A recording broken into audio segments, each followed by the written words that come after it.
Good morning, Colorado Springs. I'm Angela Jones, and it's another brighter day in the neighborhood.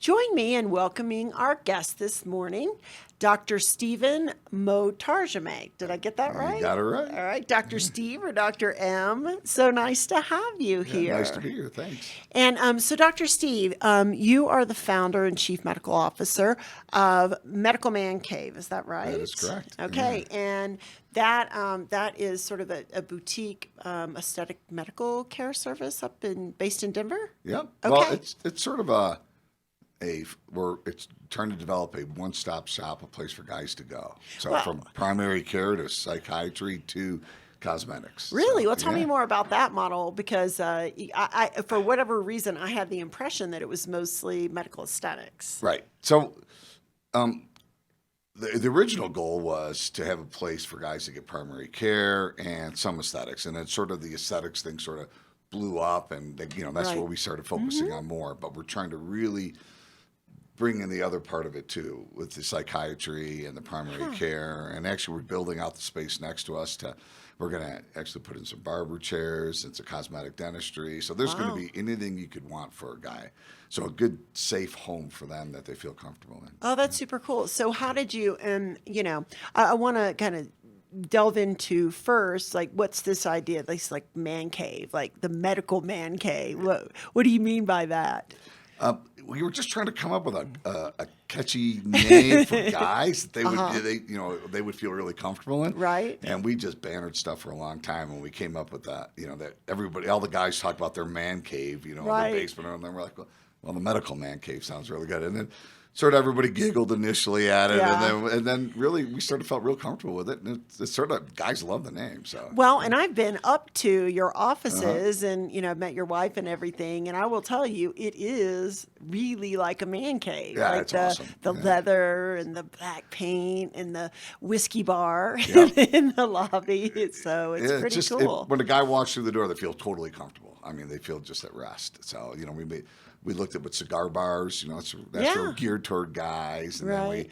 mountain chic, like going up to the Yeah. Four Seasons or something in Vail and that kind Yeah. of thing. And we wanted that sort of combination. So we spent a long Yeah. time trying to put those pieces together. And it's Well, I'm been not good. sure going to your primary care physician and puffing on a stogie is Right, real right. consistent, Well, right? that is so funny because people say, "Why don't you put cigars on?" I'm like, it doesn't really go with the primary care. Is that Yeah. on brand? Exactly, That's exactly. funny. So- So how did you, other than the fact that you're a guy, how did you develop this real, heart to serve, guys? Right. So I've sort of been always looking at what's needed in medicine, and so I've done a lot of things through the years that was needed. My wife does dermatology, Right. and we always talked about how guys just never had a place to go all through the years. They never had Right. a place. They don't follow up. They don't follow up their labs even. They have. She always complained that there was guys with precancerous cells, Wow. and then 5 years later they get cancer because they didn't follow up. So Right. we wanted a place where guys would come to because they felt comfortable being at, and that sort of was the idea that we were talking about for years, and then we decided to build this out That's piece by cool. piece.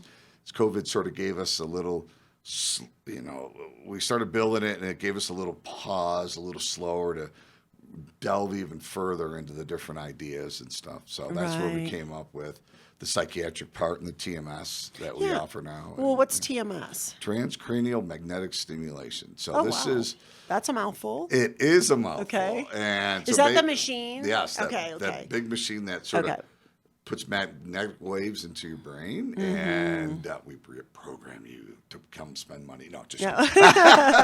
no. I'll but take it a goes- couple. I can take a couple of those. No.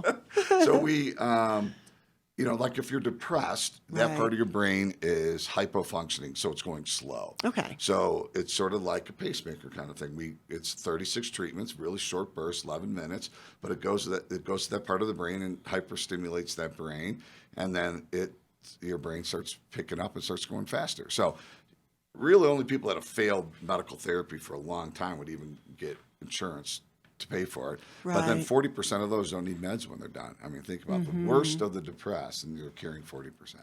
So it's Okay. really cool. And it does that for PTSD and Okay.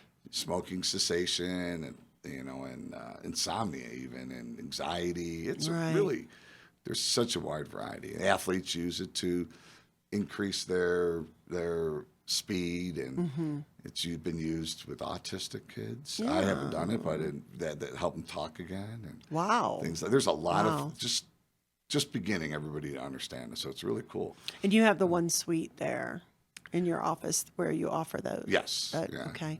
And you have a personal story behind that particular chair? Or? Well, yeah, I guess Yeah, a little bit. My son suffered from depression, and my another son's best friend was very depressed. So we did the TMS on both of them, and my son's friend got. I mean, I never saw the kid smile for years. And Wow. he smiles still, and it's been a good year or so since Yeah, we did it. that's And great. my son got some help, not great, but you know, he's one of them got really a lot of help. So, Yeah, when you're dealing with something like depression, and that's so very hard. In when you're dealing with that with your own child, and I know like in my family at large, there's been some depressive issues, and it's so tough because the person who is depressed doesn't know how to get out of it. Right. And, and I think there's a certain amount of, hey, let's work on our mindset. Let's work on thinking. But there is truly an organic component that, is involved. And whether it's, chicken and egg, whether the mindset affects, the physical affects the mindset, the physical aspect is there. And Right. that's just the reality. And you can't always pull yourself out of a nosedive, and it's really tough to have someone you love. You're sitting there, that they don't want to suffer the way that they do. Right. You can't help them. you just want to grab their hand and pull them up. Yeah, and right. Yeah. It has to come within them, and it's so you try everything. It's tough. Yeah. It's real hard. You can watch the perfect life spiral real quickly when they get that Right. way, and then try to get them back up. And Right. sometimes it comes quickly. Sometimes it takes a long, long time. Well, and it's sad. I mean, and I think all the COVID, everything, people becoming shut in and having less interaction. I mean, I really believe that people were made, for relationship with one another. And when we get cut off from that in any way, shape, or form, especially if we're prone to. I can't even believe watching my children go through that homeschooling. There was such anxiety that to go out in public, which is Right. really interesting. My 16-year-old is so social, Right. but he got to the point where he didn't even want to go to the grocery store. He was so fearful of going out in public. This Wow. whole no interaction with other children his age for a year, he just went into this weird shell. And I was like, oh, I have another child with depression, and Yeah. I'm going to have to fight through that. And Right. then the minute school was open again, they were going to school. Within a week, all that personality that was gone, and he was Yeah. back to the social person and stuff. I'm like, so when they were talking about going back and closing the school and doing remote learning again, You're I like, was "No." devastated. I'm Right. like, no, please don't do that. Yeah. I think some other people are making those decisions didn't see the true impact it was on the young kids. Well, and I think it's interesting also, it's like, you're a medical doctor, and like you said, you're doing this holistic approach to men's health care, well-being, and I think it's great how you're taking it, it's not just the GP aspect, but the mental health aspect, but also, those things that, maybe some people go, well, that's a little bit of vanity, where a guy's not supposed to be concerned about, aging or losing his hair, or, the other kinds of things that, Right. I mean, I don't know what all services, but I understand you help men who are aging with lots of different Right. Yeah. issues that, I tell you that, right. that arise or fail to. Fail to rise. That is true. But interesting, gynecomastia, Yeah. which Oh is my for, gosh, yeah. man boobs, for people who Yeah. don't know what that means, Right. is an emotionally devastating Yeah. Mm-hmm. thing. And out of all the things we do, when we take that away from, and they don't have that anymore. I mean, Yeah. they all hug me and cry. They've changed. That changes their life more than anything. And you don't really know Yeah. that until you when we sat down with the clinic, what are the things that men need? And we just asked everybody, what are the things that men focus on and makes the biggest difference? And that was one of the things that people brought up. And I was like, I just never really realized how important it was. Oh, yeah. And it's just huge. It's interesting.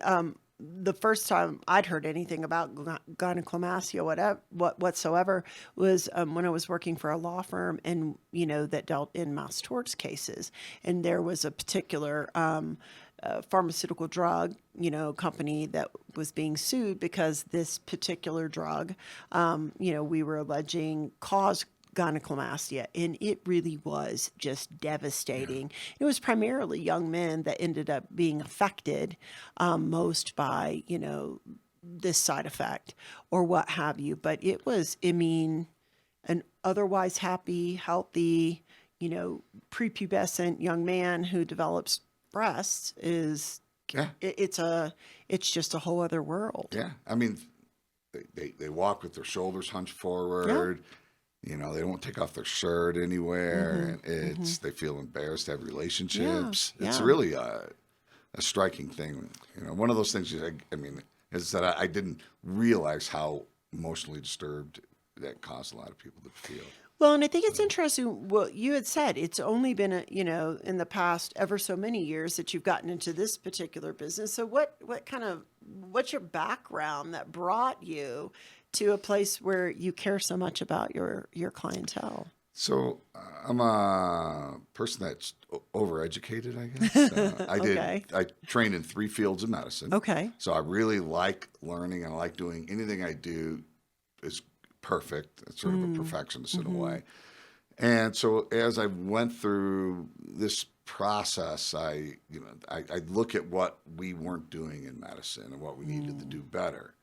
And so that took me to developing, some of the original hospitalist programs. And so, I built out all these post-discharge stuff, how to make sure people don't get readmitted to the hospital, which if you look at today, every hospital does, but I was doing that 20 years ago. Right. And then wanted to build out, I really felt that we had abuse of use for our emergency departments, and primary cares were overwhelmed. They couldn't see their patients, so they tell them always go to the emergency department. And that's where I helped start a telemedicine company in 2012. Well, you say, okay, telemedicine, we all know what that is. I literally got reported to every single board in the whole state. Any doctor that heard that we were treating one of their patients, no insurance company would talk to you. We had to actually go to the Fortune 500 companies and got 90% of them to sign up with us. Yeah. So to not have their people leave work and treat them. And so it's sort of, to me, that seemed like that was needed in medicine. And we built that out. And then it sort of, this is another thing that I just talked about. So I'm always looking at what are the things that is needed in medicine. So there's been a lot of little niches like that I've picked up through the years and just ran with. And this is really exciting. I mean, I thought the other things I done were really exciting. I mean, you think the post-discharge stuff sounds really boring, but when 27% of people get readmitted, and I got it down to 3. Penicillin sounds boring too. Yes, exactly. But that's kind of stuff. I mean, it's a huge change, and that's pretty exciting. So. Yeah.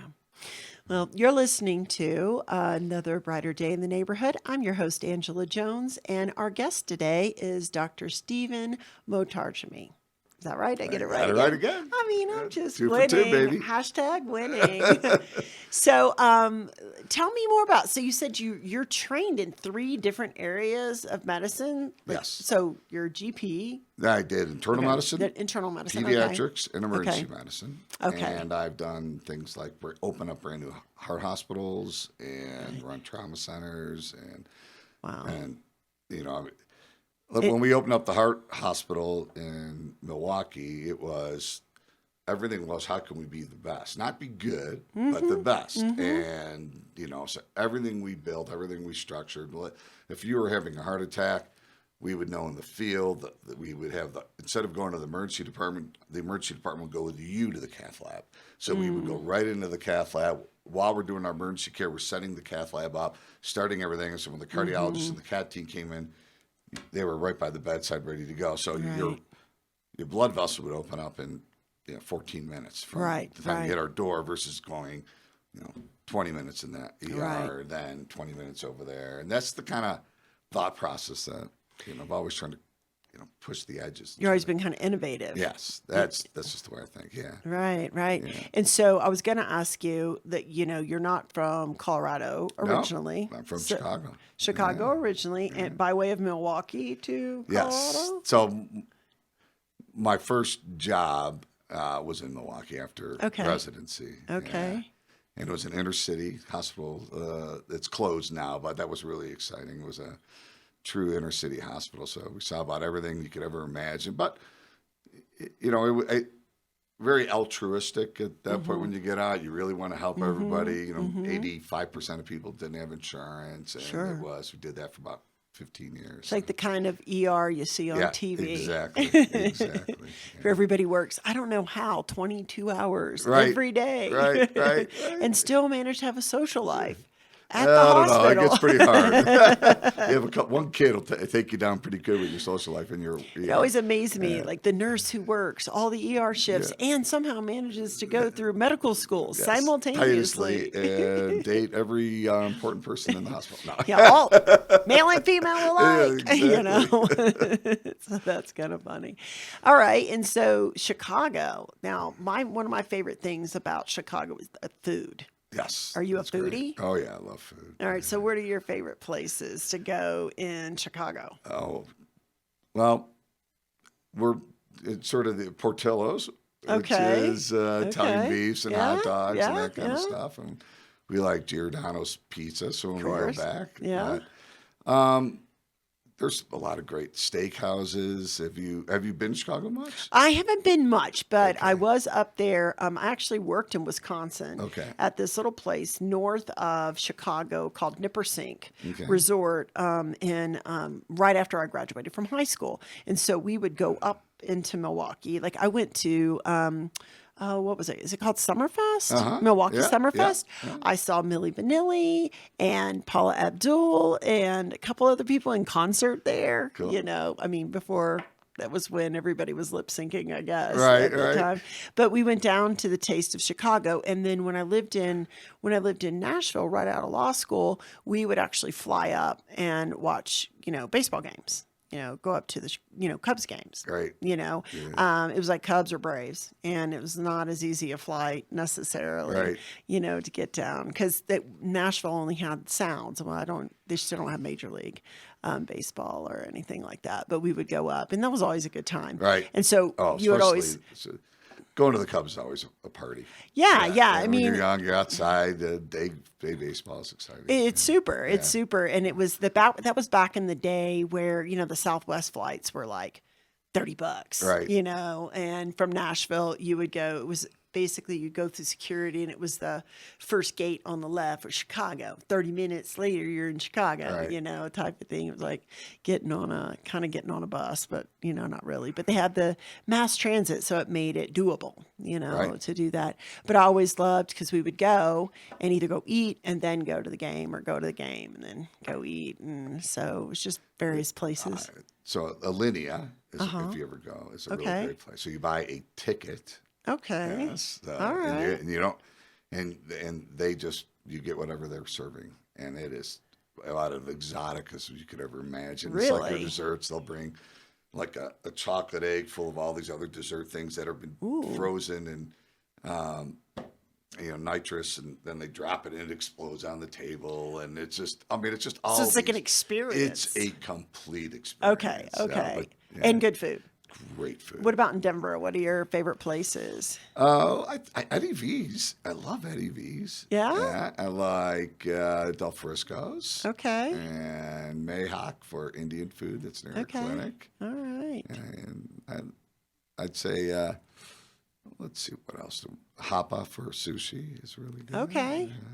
Have you been in the Springs much out to eat down here? Not much. No. Yeah. I've the Broadmoor is always cool. But, Of course. Yeah, absolutely. So So we're actually going to stay in the Springs over this weekend. So where should I go? Where should I nice, go nice. eat? Oh, I don't know. Oh, well, We you don't know want to what? put you on the spot. No, Make no, other I don't people mad at mind. you. I am, and I don't know. I don't know if everything is open, but you said you really like a nice steakhouse. And really, my personal favorite, it's like old school gangster style, from my perspective, is the Famous. It's downtown on Okay. Tejon. And a couple of my former law partners actually own the Famous. And it's just fantastic Pittsburgh style ribeye, in one of their old fashions. You just can't beat it. Cool. You really can't. Sounds So, like a good idea. but check that out. And then I've got a lot of other, it's So if I depending can't what get you're in, in the, I'll tell them that you told me. oh, you should be able to get in. But if you can't, yes, text me and I'll place a call for There you. you go. But absolutely get the old fashioned. Okay. It's really great, especially you got the Wisconsin Yes. background. You know what a good Yes. old fashioned Yes. is all about. I think they drink more brandy in Wisconsin than the rest of the world put together. Yeah, I probably. think 60% of the brandy you drink in, Yeah. in Wisconsin. So yeah, but it's really wonderful. It's really everything. Nothing is frozen. It's all freshly done. Cool. And fantastic flavors. And then so that's really great. So you're staying down here this weekend? Are you? Actually, we'll go out and grab my wife, and then Gonna grab her? Then we were going to come Yeah. down coincidentally anyway. So Oh, how fun! Yeah, Oh, that's really cool. Yeah, there's so much to do in the Springs, and people really love visiting. yeah, And the zoo is pretty cool.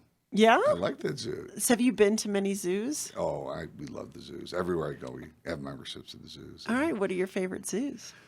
That's a good question. I think the Columbus Zoo is pretty cool in Ohio. Really? Okay. Brookfield Zoo in Chicago. Uh-huh. San Diego Zoo is really cool. Have you been to the one in Omaha? I have not. You've got to check Yeah? out the one in Omaha. Yeah, that's a cool one. San Diego Zoo is one of my favorites, but the one here is nice too. I like the ambiance, but I've only actually think I've been one time. So I don't know.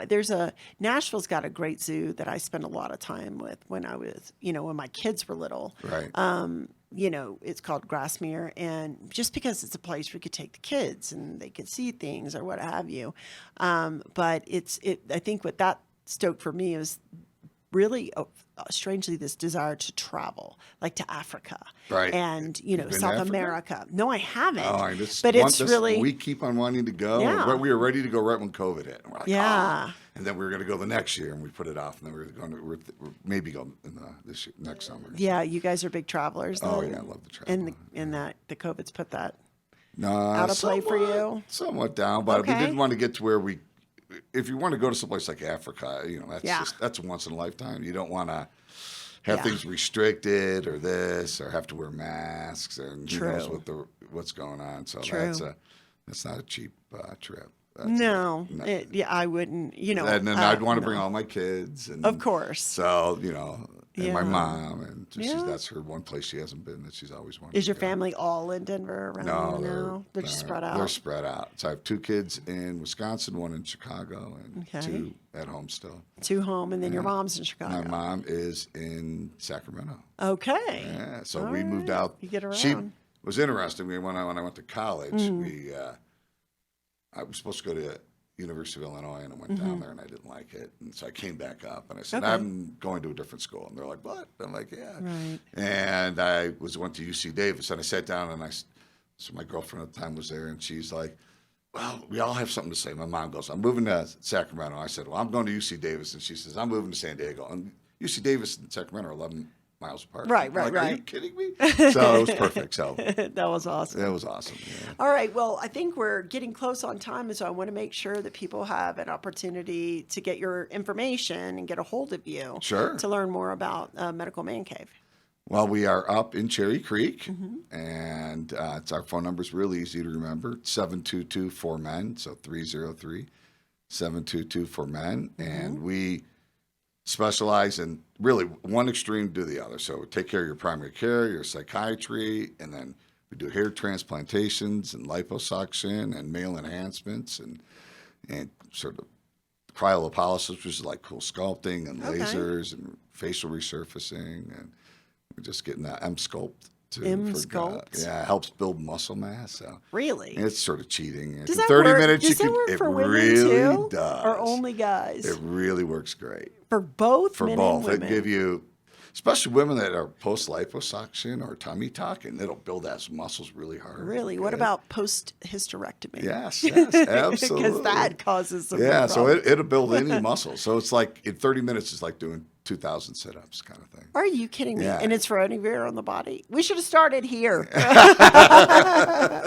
Okay. So we're off for pretty much the full spectrum. That's And then great. in a few months, we'll have barbers, chairs, Yeah, and that's awesome. cosmetic dentistry. And then, of course, I love your wife. That's I've utilized her for dermatology Yep. services and stuff Yeah, like that. So she does dermatology every Friday, that's great. and she's incredible at it. She And she's absolutely been is. doing fillers and Botox since they literally the first day they were on the market. So she's an nice. artist too. She'll take 15 years off a woman's face. It's pretty impressive. Well, now I did not know that, and so I think I'll be seeing you in Cherry Creek Yeah, I don't soon. think you need it. You look pretty good. Thanks. Well, thank you so much for joining Absolutely. us today. And thank you all for joining us for another Brighter Day in the Neighborhood.